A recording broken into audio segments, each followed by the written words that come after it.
This is it, what? Cohiba lit, what? We got that yak up in the cup and getting bent, what?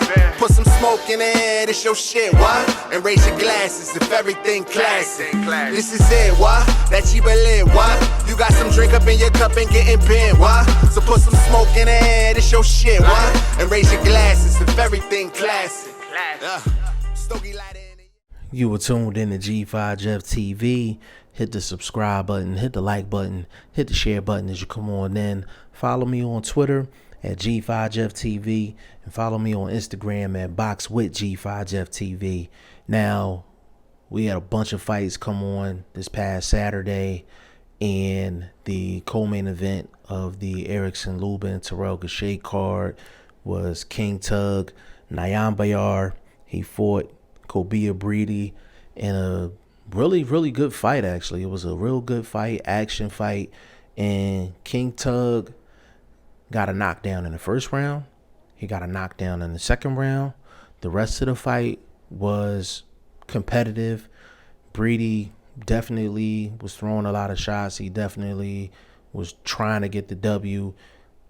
Just felt like King Tug he just had more oomph on his shots, had more mustard on the shots. And I felt like King Tug won on the scorecards comfortably by a couple of points. King Tug ended up winning by split decision. One of the judges, and on G5 Jeff TV, we call out judges.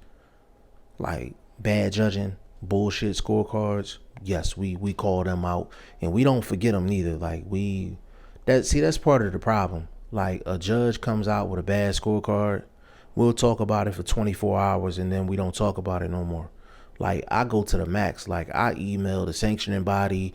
I expose them on my channel. Like I do it all. Because if you don't expose them, it's going to keep on happening. And it may still keep happening, but it ain't going to happen comfortably. Not on my channel. Like I'm airing out all bad scorecards and all bad judges.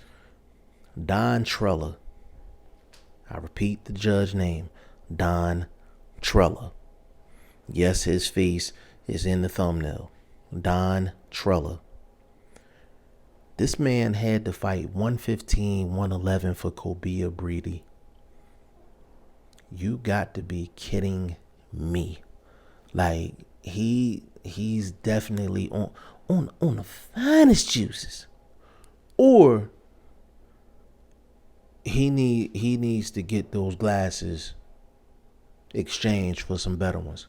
Need to get the lenses done, more medicine in the lenses, something. He had it 115, 111, Cobia Breedy. Mind you, now, we're not all math majors here. We're not all college graduates. Only math we know is when it comes down to money. So let me break this down for you real quick. Cobia Breedy got knocked down in the first round.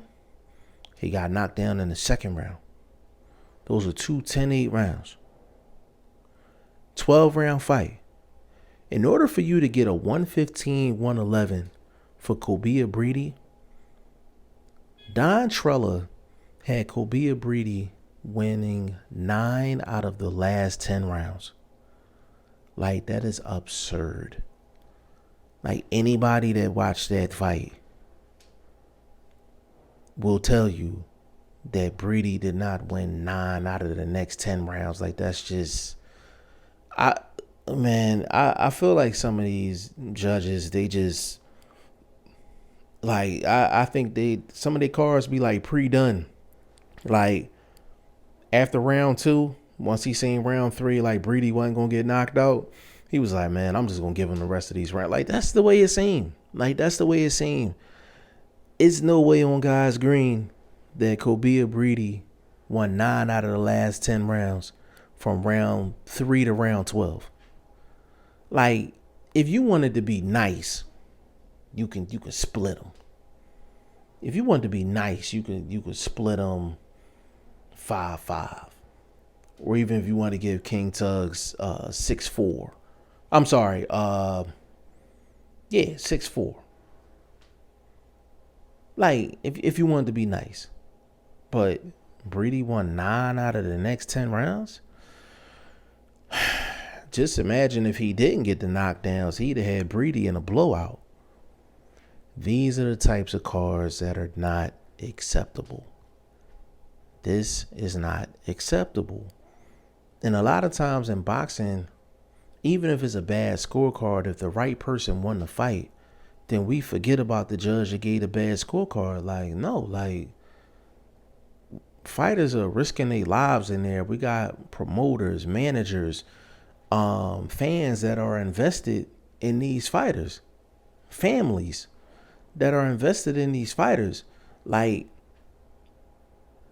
if a fighter's going to lose a fight, let them lose because they weren't skilled enough, or they got knocked out, or they just didn't do enough to win. But don't have a situation where your scorecards just reflect ignorance. Ignorance, or your vision isn't good.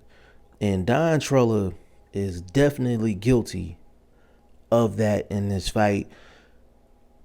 They need to say something to him. I wish judges were open to the media after fights. I think that would solve part of the problem. I think these judges, they can get away with whatever they want to get away with because they know at the end of the day, they don't have to report to anybody but the sanctioning body. They don't have to report to anybody. Like, they're not going to get reprimanded, and they don't have to talk to the media. They don't have to talk to the media, so there's no repercussions over them having a bad scorecard. But these judges and these bad scorecards is putting a real stain on the sport of boxing, and it's getting bad. Like, 2020 has been a horrible year as far as judging and scorecards is concerned, and Don Trella has just added on to the trash truck juice full of scorecards that's been in 2020. Let's hope and pray this gets corrected at some point during my lifetime, but I don't see that happening. Y'all let me know what y'all think in the comment section. G5 Jeff TV, hit the subscribe button, hit the like button. Please share this video, support your boy, support good content at all times. I appreciate y'all. Peace.